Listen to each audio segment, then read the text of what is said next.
What if the place many believers fear most wasn't filled with the openly wicked, but with those who sat in pews every Sunday, prayers on their lips, yet harboring a single, subtle mistake? A mistake that, over time, became normal, accepted, even justified. Today, I share one of the most shocking near-death experiences ever recorded, a true testimony that has shaken theologians and believers alike. Because what Michael Donovan saw wasn't heaven.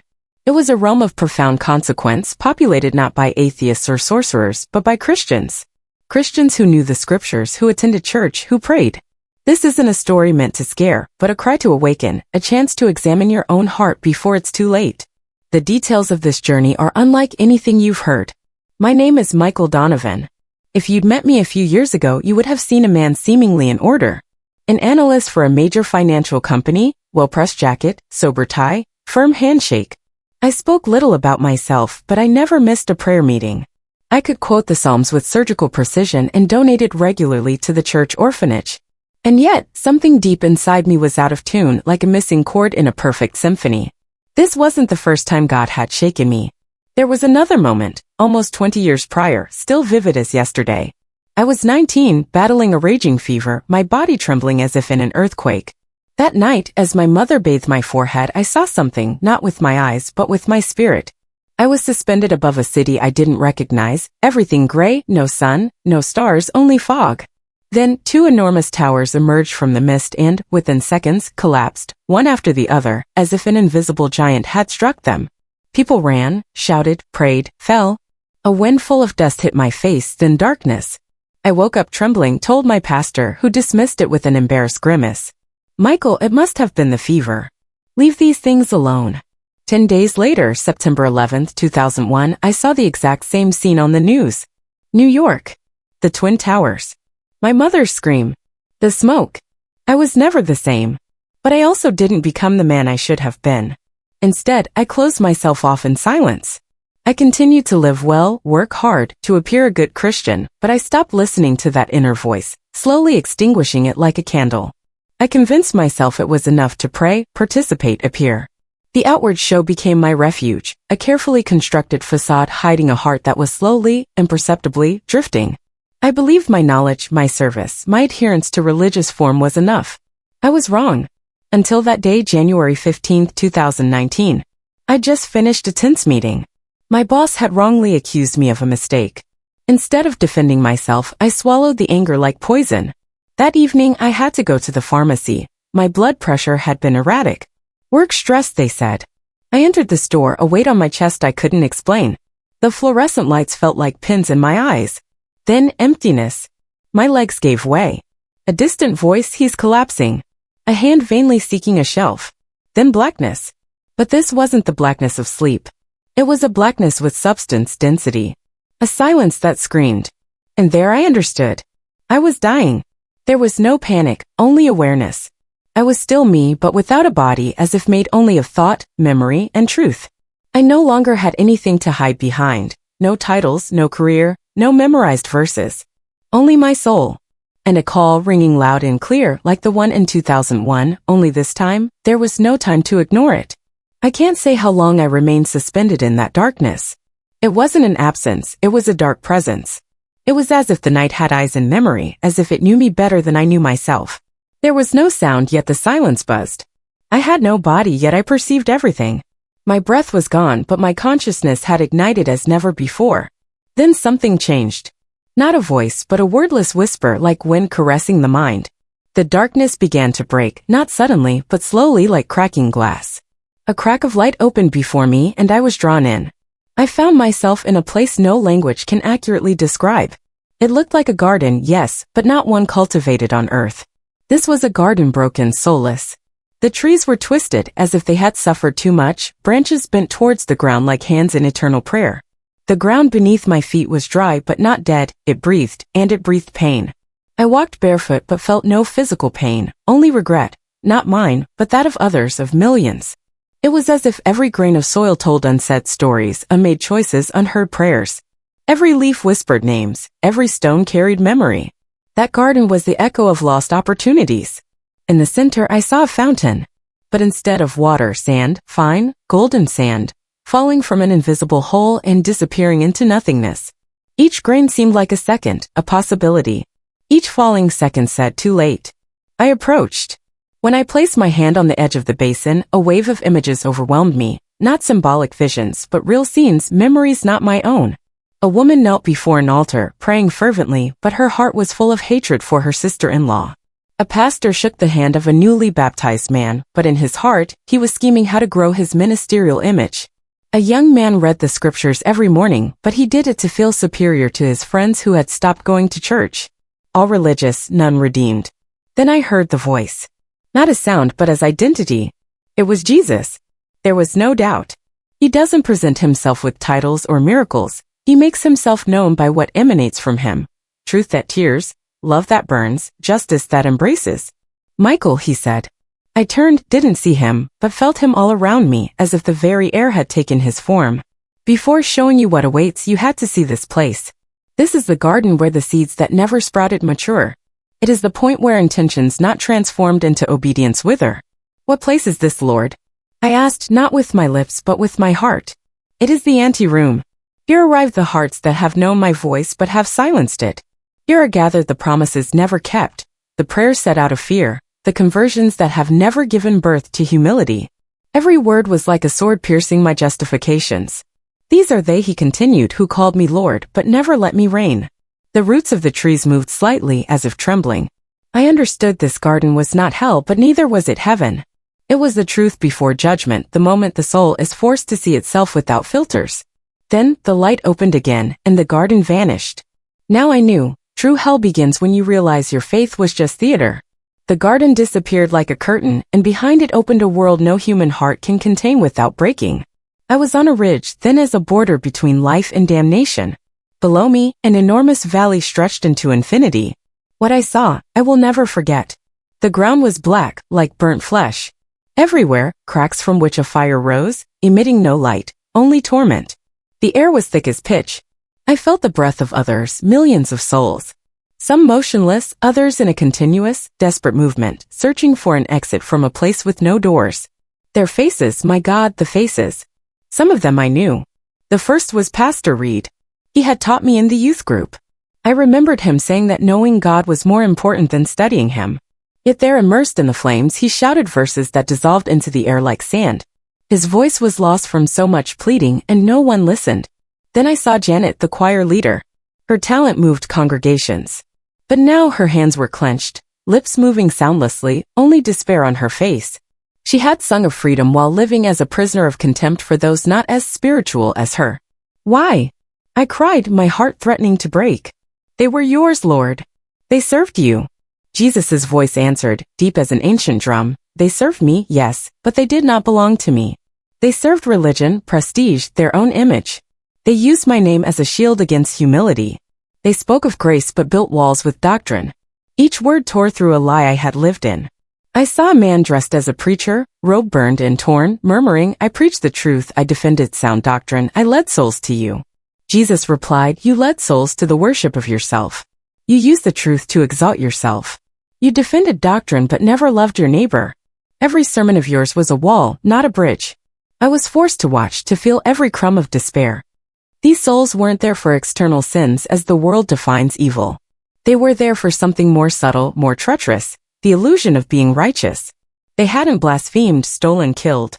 They had simply believed they were already saved without ever letting salvation truly change their hearts. A man cried, I brought food to the poor. But his hands were clenched in anger. But you did it to feel better about yourself, the Lord's voice whispered, not out of love.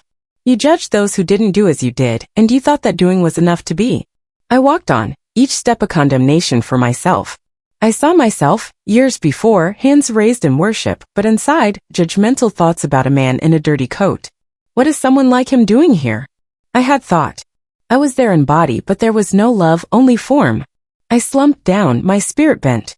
Jesus spoke again. The cemetery of the religious is full of those who believed that faith was a role, a mask, a habit. But I do not look at hands, I look at the heart. In that moment, I understood. Hell is the place where every illusion falls away. Time was like smoke. When the valley dissolved, I was transported to a strangely silent place. No flames, no screams, only faces, hundreds, maybe thousands, floating motionless like portraits. No bodies, only faces, yet they conveyed a pain that pierced the soul. It was the pain of awareness. Jesus was with me. His voice went directly into my spirit. These are the hearts that convinced themselves they didn't need me. The first face was an elderly woman, intelligent, eyes full of contempt. She led prayer groups for 30 years, Jesus said. She knew the scriptures better than many pastors. But she never forgave her sister for an offense from 40 years ago. Every time she prayed, she did so with a closed heart, believing saying I forgive was enough, while inside she harbored resentment like poisoned honey. Another face appeared, a young worship leader I recognized from YouTube conferences. Talented, charismatic. His eyes were now empty. He led many in worship, Jesus said, but not to bring glory to me. He did it to feel indispensable. He fed on the praises of men, and every time he received applause, his heart hardened a little more. Each face told a story that resembled mine. I serve God, I tithe, I don't do anything wrong. Behind those phrases hid the most silent, powerful idol, the self. Pride, Jesus said, does not always present itself with arrogance. Sometimes it dresses in modesty, disguises itself as zeal, infiltrates generosity, masks itself as discipline. But deep down, it always seeks one thing, to be worshipped. Then I saw it, a familiar face. Mine. During a team meeting, listening to a colleague's spiritual problem. I nodded, offered a verse, but inside thought, if only she had my faith, she wouldn't be in this situation. That thought, never confessed, never even considered a sin, now in the light of heaven, was poison. Jesus continued, pride does this. It convinces you that you are okay. It gives you a false peace. It makes you say, thank you because I am not like others. It turns you into an invisible judge, and while you judge, you condemn yourself. I knelt in spirit. I had hidden pride under verses, church services, the image of a good Christian. Jesus spoke again, his voice now painfully sweet. Michael, many interfaith sincerely, but they stop growing when they begin to feel better than others. That is where pride builds its nest. Not among sinners who know they are, but among saints who believe they are no longer so. I wept with memory. The face of pride, Jesus concluded, is the one that refuses to be saved by grace because it still believes it can save itself. Again, I was transported to a gray area, more refined, perhaps more deceptive.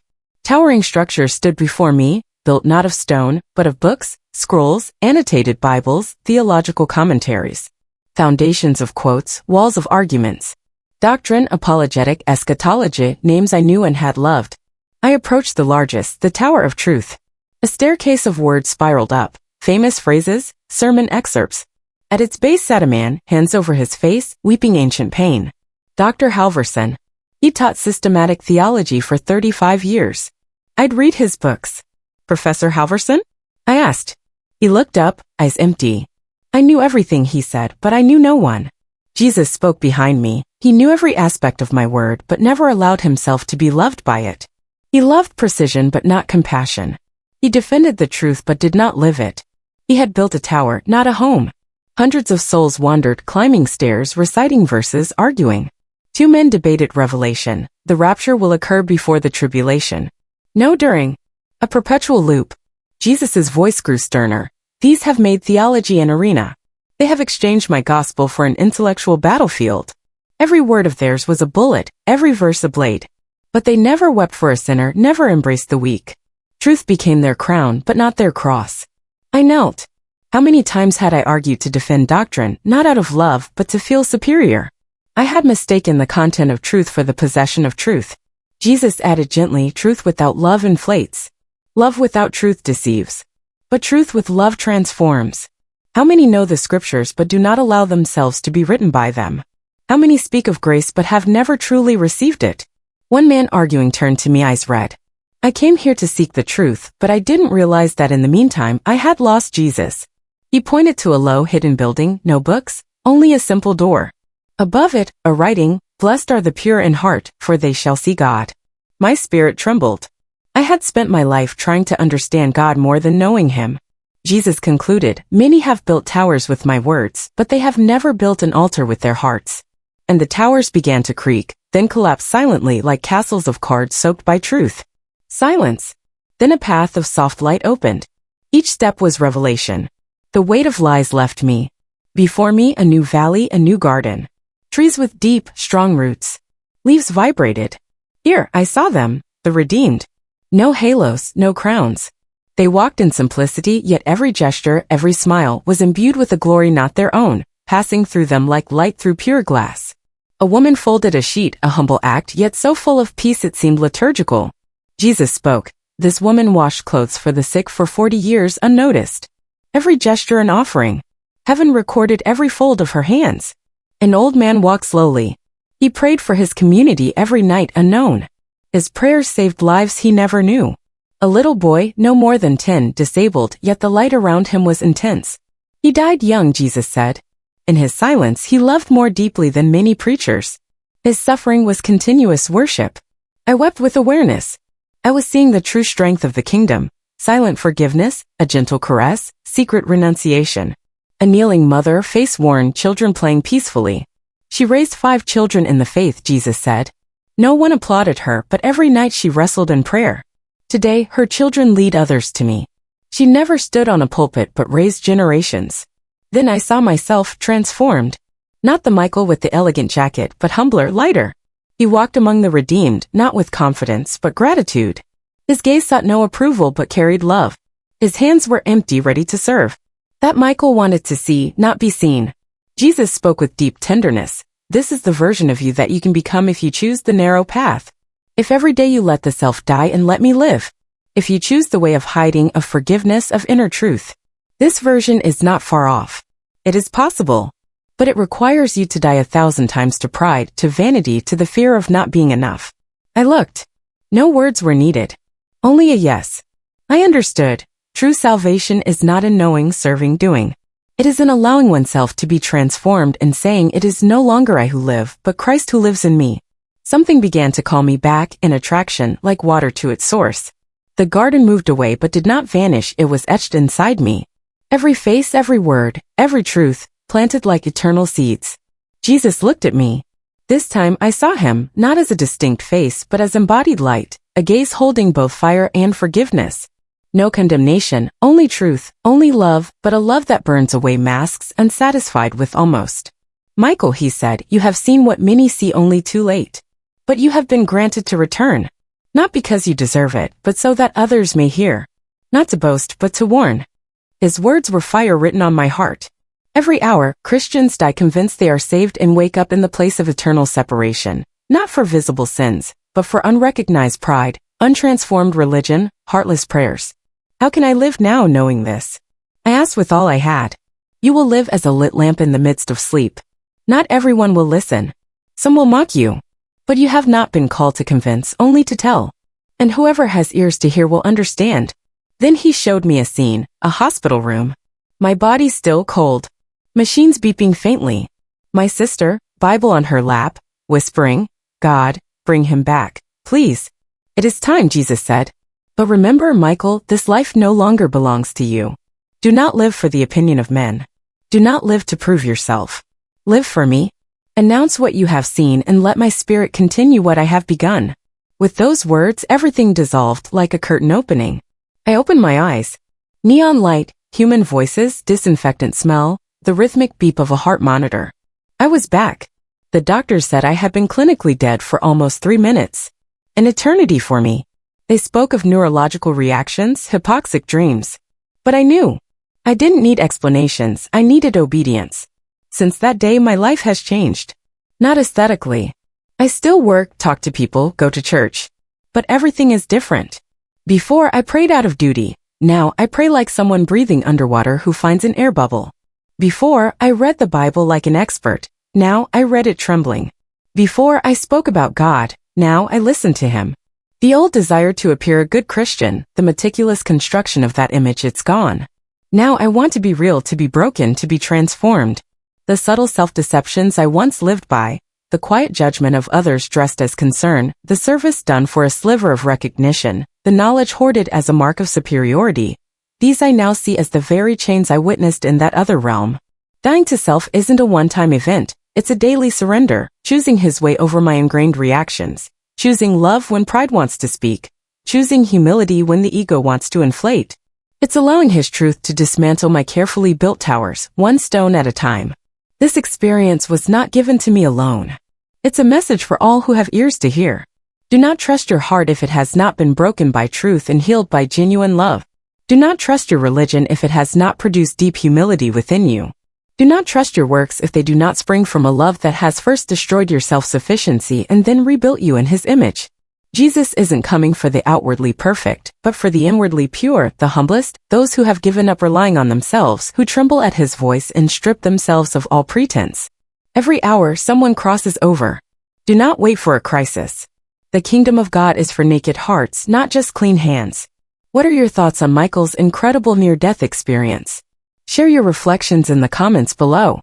If this story touched you or made you think, please consider sharing it with others who might find comfort or insight. For more profound stories and explorations into what lies beyond, make sure to subscribe and turn on notifications so you don't miss another call to awaken.